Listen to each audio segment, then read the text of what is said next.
매주 수요일 4부는 정청래 전 의원 만나는 시간입니다. 청래당 정청래 전 의원 나왔습니다. 어서 오십시오. 네, 여러분 안녕하십니까. 이 시대의 참 방송인 정청래입니다. 예. 자, 5.18 망언 여파가 계속 이어지고 있는 가운데. 네. 자유한국당 전당대회에서, 급진 세력과 이른바 태극기 부대를 걷죠. 그 세력을 향해서, 뭐라 그럴까요? 자꾸 구애를 하는. 네. 그래서 조금 막말 논란까지 지금 이어지고 있거든요. 어떻게 보고 계십니까?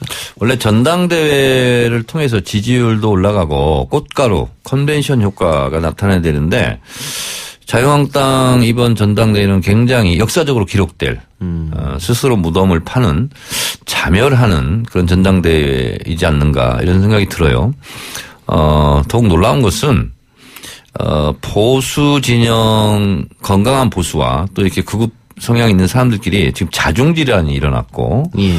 그리고 저도 이제 보수적인 인사들하고 이제 통화를 하다 보면 5.18 망언이나 이번 전당대회 막말 파문 같은 경우는 본인들 스스로가 굉장히 자존심 상해하더라고요. 예. 그래서 제가 봤을 때는 노이즈 마케팅을 하는 사람들은 순간 반짝 기사 몇 줄 나고 뭐 본인은 이익을 본다고 생각할 수 있겠지만 결과적으로 해당 행위가 되지 않을까 그렇게 생각합니다. 예. 5.18 관련해서는 보수의 심장이라고 하는 대구에서도 비판 여론이 많더라고요. 극단적인 예가요.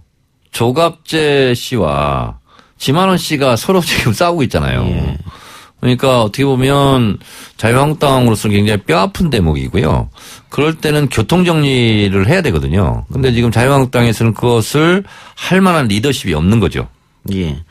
자, 그런가 하면 황교안 후보가 박근혜 전 대통령 탄핵 문제에 대해서 그동안은 이야기를 잘 안 했는데 어제 처음으로 TV 토론회에서 박 전 대통령이 돈 한 푼 받은 것도 입증되지 않았다. 과연 탄핵이 타당한 것일까 하는 부분에서 동의할 수 없다. 이렇게 얘기했거든요. 그래서 탄핵을 부정하는 이야기를 했단 말입니다. 일각에서는 네. 탄핵에 이 책임이 있는 사람이 이렇게 부정하는 게 과연 옳은 일이냐라는 또 지적이 있습니다. 어떻게 보십니까? 그러니까 또 오늘은 입장을 또 바꿨어요. 수습한다고. 그래서 탄핵 전체를 부정하는 게 아니고 과정을 비판하는 거다. 그래서 탄핵 자체는 또 인정하는 걸로 또 이렇게 오락가락해요. 이게 자유한국당의 모습을 단적으로 보여주는 사례 같은데 이러지도 못하고 저러지도 못하고 그냥 왔다리 갔다리 지금 하고 있는 이런 상황이에요. 이럴 때 누군가 나서서 중심을 잡아야 될 텐데 그 중심을 잡는 것은 당 지도부거든요. 그게 지금 전혀 지금 제동장치도 없고 지금 걸음장치도 없고 그런 상황이에요 지금. 그러니까 그 연설회장 가보면 어쨌든 그 연설을 들으러 직접 오는 당원들이 거의 이제 태극기 세력들이잖아요. 그래서 굉장히 네. 분위기가 좀 험악하기도 하고 하는데 당 일각에서는 이 태극기 세력을 포용해야 된다 이렇게 주장을 함으로써 결국은 그렇게 되면 한국당이 우경화되는 게 아니냐라는 지적이 좀 있습니다. 그러니까 제가 어떤 방송에서 이제 오세훈 전 시장하고 이제 이 문제에 가서 얘기했는데 이제 본인은 이렇게 그때 주장을 했었어요. 태극기 부대는 탄핵을 부정하는 세력만 있는 것이 아니고 문재인 정권의 실정을 비판하는 사람들도 추가로 많이 붙었다.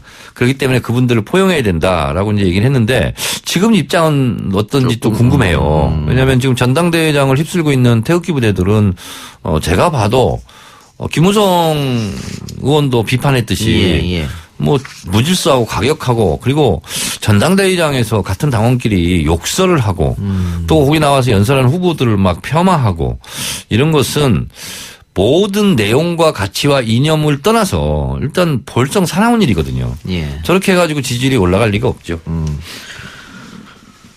어제 우리 방송에 차명진 의원과 이준석 최고가 나왔었는데 이 전당대회 끝나고 예를 들면 황교안 후보가 지금 뭐 1위를 앞서고 있다는 보도가 많으니까 예상대로 황교안 후보가 대표가 된다면 제일 먼저 할 일이 5.18 망언 수습이 아니겠느냐. 예. 그런데 제대로 수습을 하겠느냐라고 했더니 차명진 의원은 제대로 수습할 것이다. 다 날릴 것이다. 이렇게 얘기했었거든요. 차명진 의원은 5.18에 대해서 어떻게 생각하는데요? 그것이 먼저 궁금하고 네. 수습 못합니다. 왜 그러냐면 저는 개인적인 예상으로 어쩌면 김진태 후보가 2등을 할 수도 있겠다. 이런 생각이 들거든요. 그러면 만약에 황교안 대표가 된다. 그러면 최대 라이벌이에요. 정적이고. 예. 칠 수 있겠습니까?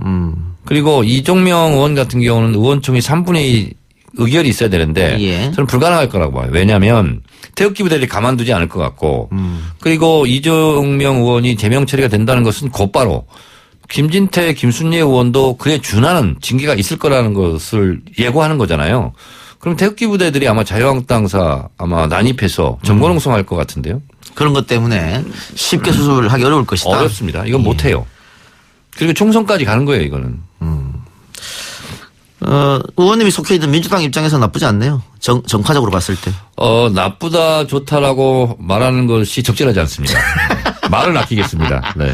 네. 안 걸려 드시는군요. 제가 좀 신중한 사람이잖아요. 네. 예, 다른 얘기 해보죠. 자, 북미 정상회담이 이제 딱 일주일 남은 것 같습니다. 네. 그렇죠? 일주일 남았는데. 지난번 때는 당일치 회담이었고 이번에는 이틀간 열리기 때문에 어떤 일정으로 구성될지 관심이 일단 큰데 지금도 물밑 작업이 계속 협상이 이루어지고 있겠죠?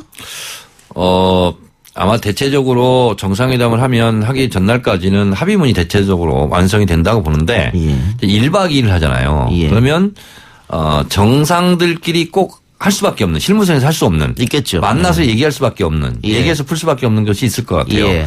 그럼 추가 합의까지 더 나올 수가 있죠.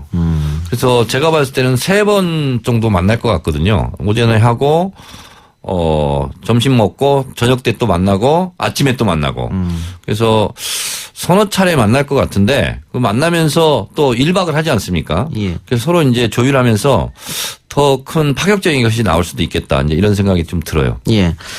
대부분의 예측은 이 김정은 위원장의 전형기인 참매 1호를 이용해서 베트남을 갈 것이다 이런 얘기가 많은데 지금 베트남 당국은 혹시 모를 그 기차로 입국을 대비하고도 있다 이런 얘기 나오는데 그 이 열차편으로 이동하는 게 현실적으로 가능하겠습니까?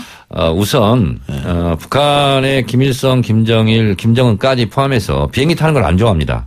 예. 그리고 열차로 가는 걸 좋아해요. 예. 안전상의 뭐 문제도 있고 그래서 제 추측은 2가지 다를 이용하지 않을까 그런 생각이 좀 들던데요. 그러니까 예를 들면 김일성 주석이 베트남 갈 때 비행기 타고 갔다가 다시 뭐 열차 타고 또 이동도 하고 뭐 이랬나 봐요. 예. 그래서 랑선역으로 가겠을까. 왜냐하면 그쪽에 또 뭐 사전 답사도 하고 그런 모양이에요. 예. 그래서 기왕이면 정상회담 하기 전에 뭐 세계적인 이벤트 뭐 큰 이슈가 될 거니까 그런 것을 여러 가지 할 수가 있겠고 또 사회주의 체제가요 선전선동에 굉장히 능하거든요. 예. 그래 본다면 입성을 중국 어디 광저우까지 비행기를 타고 가서 다시 기차를 타고 베트남에 입성하는 멋있잖아요 좀. 며칠 동안 전 세계의 주목을 받겠다. 네. 그럴 수도 있겠는데요. 예. 자, 북한과 미국의 정상회담 전에 북한과 베트남의 정상회담을 하는 겁니까? 네. 어떤 얘기가 나올까요, 거기서? 역시 경제 교류 뭐 이런 걸까요? 이런 거죠. 우선 이제 베트남도 북한도 사회주의 체제지 않습니까? 예. 소위 말하는 수령, 주석. 그러니까 호치민과 김일성 주석이 절친이었잖아요. 예. 뭐 그런 선대의 주석에 대한 우위 이것을 후대에서 다시 과시하는 우정을 과시하는 이런 일이 있을 것 같고요. 그리고 어쨌든 김정은 위원장으로서는 베트남식 개혁 개방으로 가려고 하는 롤모델을 갖고 있기 때문에 예. 베트남이 경제 발전하는 그런 것을 상징적인 장소라든가 이런 데를 좀 보려고 하지 않을까 그런 생각이 들고 그리고 이제 베트남은 미국하고 잘 지내면 이렇게 우리가 경제 성장도 하게 되고 발전도 하게 된다 하는 것을 뭐 좀 권유할 수도 있고 그런 생각이 들어요. 두 나라 간에 특별한 무슨 이벤트는 없지 않습니까 지금? 그 전에 그 북한에 있는 경제 전문가들이 베트남 가서 시찰도 하고 하지 않았나요? 뭐 했었죠. 예. 그리고 이제 제가 지난주에도 강조해서 얘기했던 것이 베트남과 미국이 전쟁을 치렀지만 유해 발굴, 유해 송환을 가지고 매개체가 돼서 국교 정상화까지 갔다고 하지 않았습니까? 예. 그것처럼 북한도 사실은 미국에게 유해를 많이 보냈어요. 보냈는데 뭐 거기에 따른 뭐 노하우라든가 이런 것도 이제 같이 좀 얘기를 나눌 수도 있고 그리고 미국으로서는 라이언 일병 구하기처럼 어쨌든 애국주의 이런 게 있어서 예. 적지에서 묻힌 애국자들 유해들을 발굴해 가지고 미국으로 가는 것은 대통령의 인기를 높이는 거기 때문에 그런 부분이 있는 것이 다행스럽고 또 그것이 북한과 미국의 정상회담을 잘 가게 하는 윤활유 역할을 하지 않을까 그런 생각이 좀 들어요. 그래서 베트남 주석을 만나면 그런 얘기들도 많이 하겠다 이런 생각이 들어요. 지금 양 정상이 만나는 곳에 삼성전자 공장이 있습니다. 그래서 이제 혹자들이 혹시 김정은 위원장이 삼성전자 공장을 방문하는 거 아니야 이런 얘기도 있던데요. 글쎄요. 저는 방문을 하면 좋겠어요. 솔직히. 예. 그래서 제가 개성공단도 여러 번 가봤는데요. 북한 사람들이 불만이 세 가지가 있습니다. 하나는 북한 노동자들이 너무 저임금에 빠져 있거든요.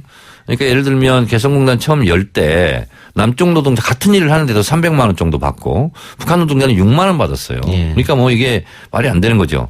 그래서 그런 저임금에 대한 불만이 하나 있고 또 하나는 개성공단 와가지고 소위 말해서 노다지를 캐고 있는데 왜 세금을 안 내냐. 왜 맨날 적자라고 그러냐. 거짓말을 하는 거 아니냐. 이런 불만이 있고 가장 큰 불만은 왜 우리에게는 원시 수공업적인 그런 기술만 강요하냐. 여기도 와서 첨단 기술, 공장 이런 걸 지어서 우리에게도 기술 이전을 좀 해달라. 이런 것을 왜 하지 않냐. 이제 이런 불만이 있어요. 그렇게 봤을 때 삼성전자가 베트남에 공장을 지어서 굉장히 성공한 모델이라면 개성공단에 좀 들어올 수도 있지 않느냐. 예를 들면 그렇게 본다면 북한으로서는 더없이 좋은 거죠. 예. 방금 또 개성공단 이야기해 주셨으니까 북한이 원하는 상응 조치에는 개성공단이나 금강산 관광이 당연히 포함되지 않겠습니까? 그 김정은 신년사에도 나왔던 문제니까. 저는 개성공단 금강산은 잘 풀릴 거라고 보는데 폼페이오의 워딩이 달라졌습니다. 폼페이오가 지금까지는 어떤 걸 했냐면 비핵화를 하면 상응 조치를 해주겠다. 이렇게 얘기를 했거든요. 근데 바뀌었어요. 경제 제재를 통해서 북한으로부터 상응한 조치를 이끌어내겠다. 이게 굉장히 큰 변화입니다. 이게. 그러니까 경제 제재는 이미 상수가 돼버린 듯한. 그러면 경제 제재를 하는 데 있어서 가장 쉽고 편한 것이 금강산 다시 여는 겁니다. 원래는 대북 제재에 금강산 관광은 포함되어 있지 않았었던 건데 개성이나 이건 우리 정부의 행정명령으로 이게 지금 폐쇄가 된 거거든요. 오이사 조치 등. 그렇죠. 그래서 다시 열 때는 오이사 제재 조치, 그래서 폐쇄한 것이 유엔 제재에 또 걸리는 문제가 돼버렸어요, 지금. 그래서 가장 풀기 쉬운 것은 개성공단 금강산이에요, 사실은. 만일 이게 협상이 잘 돼서 북한이 원하는 상응 조치, 개성공단이나 금강산이 풀어지면 바로 효력이 발생합니까? 그렇습니다. 그리고 이제 김정은 위원장의 신년사를 보면 새로운 길을 얘기했지 않습니까? 그 새로운 길로 안 가겠다 이런 뜻이잖아요. 그래서 북미 정상회담이 잘 됐으면 좋겠다는 거고 특정해서 금강산과 개성을 지목하지 않았습니까? 그러면 북한으로서도 자존심이 있는 거예요. 김정은 위원장이 신년사를 통해서 금강산 개성공단을 특정했는데 그게 풀려야 북한 인민들에게 봐라. 김정은 위원장의 지도력이 있다. 이렇게 이제 보여주는 거 아니겠어요? 그래서 제가 봤을 때는 금강산 개성은 열릴 것 같고. 근데 그렇게 하면 미국에도 뭘 또 줘야 되지 않습니까? 북한 입장에서. ICBM. 그래서 제가 방금 제 개인 유튜브를 하고 왔습니다만, 제 생일이 이제 5월 달인데, 5월 달 정청래 생일 기념 금강산 관광 가자. 그래서 5월 달이면 가지 않을까? 제가 뭐 김치국을 먼저 마시는 건지는 모르겠는데, 그러면 뉴스 정면 승부도 현지 로케 방송. 금강산. 그래요. 그렇게 희망을 걸어봅니다. 상응 조치 지금 계속 얘기를 하고 있는데, 문재인 대통령이 트럼프 대통령과 통화를 했습니다. 문 대통령이 요구해서 통화가 이루어졌다라고 하는데, 문 대통령이 통화를 하면서 북한의 비핵화 조치를 견인하기 위한 상응 조치로 한국의 역할을 활용해달라 이랬거든요. 이거 어떤 의미입니까? 아까 저희가 나눴던 거기랑 일맥상통한 겁니까? 근데 이제 캐도라고 옛날에 있지 않았습니까? 북한에 이제 에너지를 지원하고 그때 사실 실무자가 서훈 국정원장이에요. 그래서 북한에 가서 2, 3년 사는 걸로 제가 알고 있는데 그때도 우리가 경제적인 부분을 많이 부담을 했어요. 그렇죠. 아니 문재인 대통령이 당연히 비핵화를 위해서 필요하다면 우리 역할을 하겠다. 그리고 경제협력, 철도 이런 것을 활용해라. 트럼프 대통령으로서 너무 감사한 말이죠. 자유한국당 또 그걸 가지고 또 딴죽을 걸었더라고요. 보니까. 트럼프 대통령으로서는 거기가 좀 국제 관계라는 게 국제 질서라는 게 힘 우위 아닙니까? 미국은 돈 쓰지 않아요. 그러면 돈 들어갈 일은 사실은 우리가 감당을 해야 되는 부분이거든요. 방금 얘기하셨던 게 그 미국 클린턴 정부 때 우리는 김영삼 정부였고 네. 그 미국이 다 결정하고 경수로는 우리 돈을 지어주고 그렇습니다. 그거 말씀하시는 거예요? 네, 그렇습니다. 예. 그래서 김영삼 대통령 때도 이미 돈은 우리가 거의 다 됐어요. 다 했다. 예, 그런 것처럼 그런 부분을 우리가 감당을 할 수 있는 것은 감당을 해야 되고요. 예를 들면 평화가 깨지고 전쟁의 불안과 공포 속에서 한국 경제가 더 망가지지 않겠어요. 평화가 온다는 것은 경제가 좋아진다는 거죠. 그런 면에서 봤을 때 우리도 이기고 북한도 이기고 미국도 이기죠. 이 같은 통화에서 트럼프 대통령은 북한의 비핵화가 목표지만 핵실험이 없는 한 특별히 서두를 것도 없고 비핵화 시간표 없이 없다. 이거 어떤 의미로 받아들이십니까? 그러니까 본인의 성과를 확실하게 도장 찍는다고 그럴까요? 그래서 사실상 미국으로서는 뭐 ICBM이 제일 무서운 거 아니겠어요? 예. 그래서 핵실험도 하지 않고 ICBM도 발사하지 않기 때문에 일단 내가 성과를 거뒀다 하는 국내 정치용 발언이라고 봅니다. 국내 정치용이다.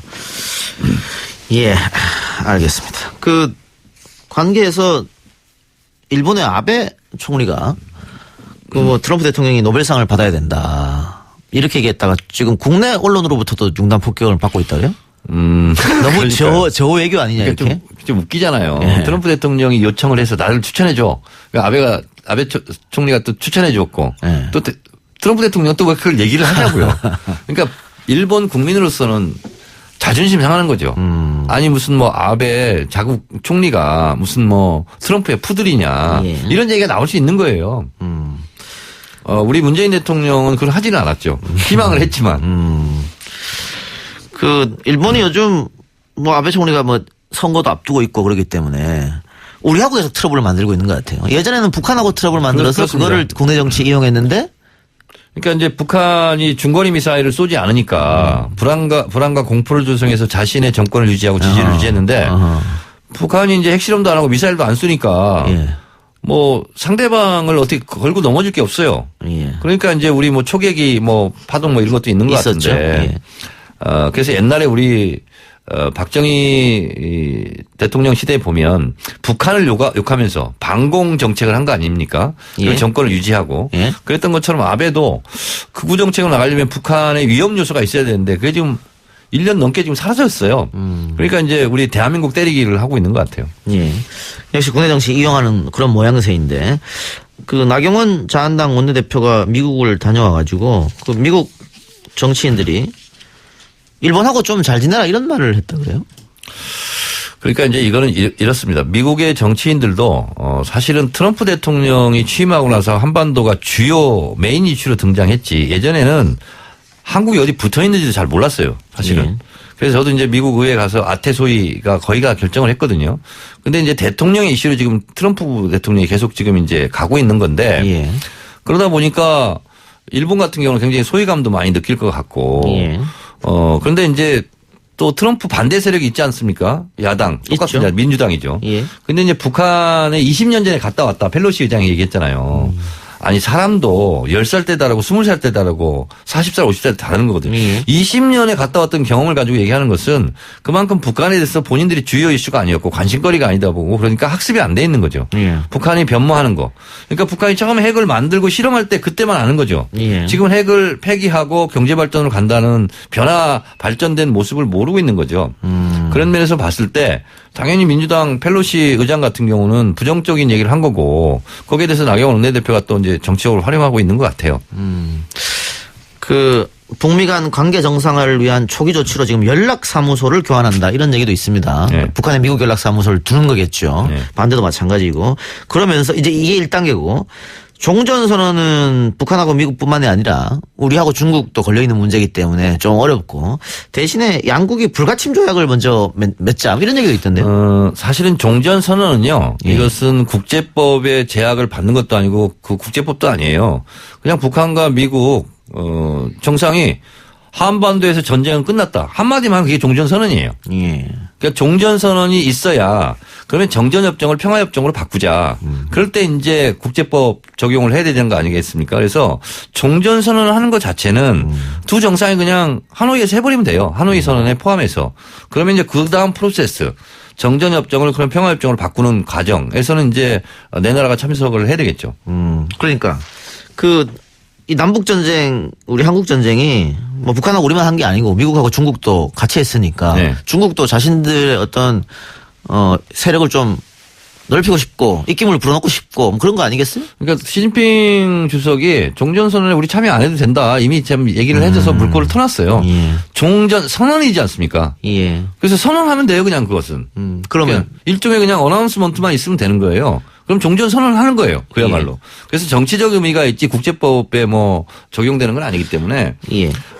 그리고 이제 연락사무소는 이걸 참조해 보시면 될 것 같아요. 미국하고 쿠바도 뭐 전쟁 위기까지 간 거 아니겠습니까? 근데 쿠바 아바나에 지금 미국 대표부가 한 100명 정도 들어가 있대요. 연락사무소가 돼 있고. 그래서 연락사무소로 간다는 것은 곧바로 기간은 좀 어느 정도 될지는 모르겠지만 대사관급도 가능하다. 그래서 연락사무소는 미국 의회의 승인을 안 받아도 되는 거예요. 근데 대사관은 승인을 받아야 되는 상황이에요. 그래서 연락사무소는 언제든지 양국 정상이 마음만 먹으면 할 수 있는 거다. 알겠습니다. 다음 청래당 방송이 27일이니까 또 새로운 또 좋은 소식이 있을 수 있겠네요. 그때 나머지 이야기 하시죠. 네, 아마 이번에는 저는 큰 성과가 있을 거다 이렇게 생각을 합니다. 알겠습니다. 자, 지금까지 청래당 정청래 전 의원과 함께했습니다. 수고하셨습니다. 네.